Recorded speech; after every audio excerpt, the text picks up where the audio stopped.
Dans En aparté diffusé ce jeudi 2 février 2023 sur Canal+, Louise Bourgoin revient sur les prémices de sa carrière à la télévision. Elle explique notamment pourquoi elle a changé de prénom. Une séquence que nous vous proposons de découvrir en avant-première. Louise Bourgoin ne s'appelle pas Louise. Ce jeudi 2 février 2023, l'ancienne dame météo du Grand Journal est l'invitée de Nathalie Lévy dans En aparté. Dans ce programme diffusé en clair, la célébrité est placée seule dans une pièce à l'ambiance chaleureuse.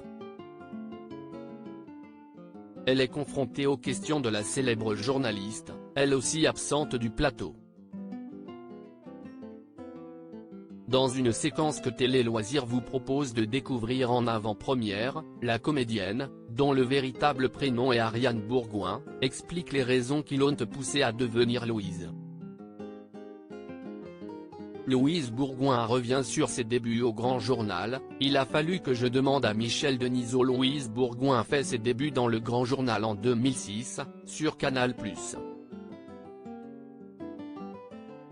Or, à cette époque, Ariane Massenet partage le plateau avec Michel Denisot. Pour éviter une redondance de prénom, la chroniqueuse devient Louise. Ça m'a beaucoup aidé.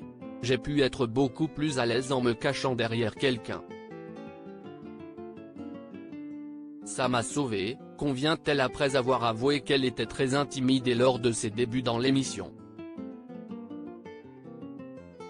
Quand je sortais des émissions, je ne me souvenais plus de rien. J'avais une sorte de blackout de stress, avoue-t-elle.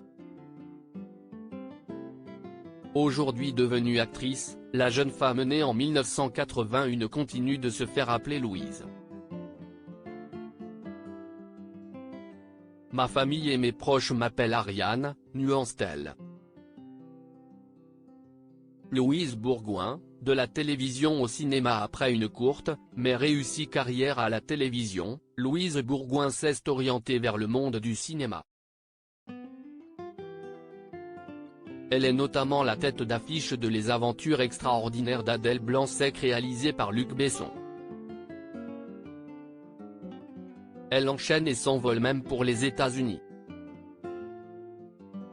Elle revient en 2017 et se lance dans la comédie romantique.